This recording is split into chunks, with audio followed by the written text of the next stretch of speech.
Hello, আসসালামু আলাইকুম। কি খবর সবার? চলো আজকে তোমাদেরকে একটা ডিফারেন্ট কিছু দেখাই। আমি ফার্স্ট টাইম ইন্ডিয়াতে গিয়ে একটা লোকাল প্রোগ্রাম অ্যাটেন্ড করি, যেটা অ্যারেঞ্জ করেছিল সেখানকার লোকাল পলিটিক্যাল লিডাররা। আর এই প্রোগ্রামের এই এটাটা নিয়ে আমরা খুব এক্সাইটেড ছিলাম, কারণ সবসময় আমরা হচ্ছে টিভিতে দেখে আসতাম ইন্ডিয়ান প্রোগ্রামে কাগজের বা পাতার প্লেটের ভিতরে খাবার দিচ্ছে। এটা হচ্ছে আমাদের জন্য একটা নতুন কিছু।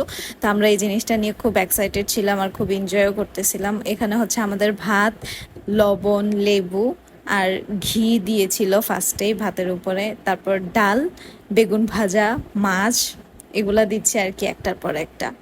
যেহেতু আমি ফার্স্ট টাইম ইন্ডিয়াতে গিয়ে ইন্ডিয়ান ফুড ট্রাই করতেছিলাম, আমার এখানে বসে খাবার খেতে একটু কষ্ট হচ্ছিল, মানে খাবারের টেস্টগুলোই যেন কেমন, একটু স্মেল লাগে, কেমন জানি একটা স্মেল আসে। তো যার কারণে আমার খাবারটা খেতে খুবই কষ্ট হয়েছিল, তাও আমি খেয়েছি যাতে কেউ মাইন্ড না করে আর কি, কারণ কে কি না কি বলবে খাবার নষ্ট করলে এরকম। আর এখানে যে আচার, এইটারটা একটু টেস্ট ছিল। আমি পাঁপড় দিয়ে এটা দিয়ে খুব মজা করে খেয়েছি। এই যে পাঁপড় আর এই আচার, এটার কম্বিনেশনটা আমার কাছে ভালো লেগেছে। তো খাবারের একদম শেষে ওরা একটা মিষ্টি দিয়ে খাবারের আইটেম শেষ করলো। সবাইকে একটা করে মিষ্টি দিয়েছে, দেন আমরা একটু করে চিমটি দিয়ে নিয়ে টেস্ট করে এটা আবার পাশে দিয়ে দিয়েছিলাম। বাট ওভারঅল অনেক ভালো ছিল, যেহেতু আমাদের ফার্স্ট টাইম, সো আমরা অনেক বেশি এনজয় করেছি এই জিনিসটা।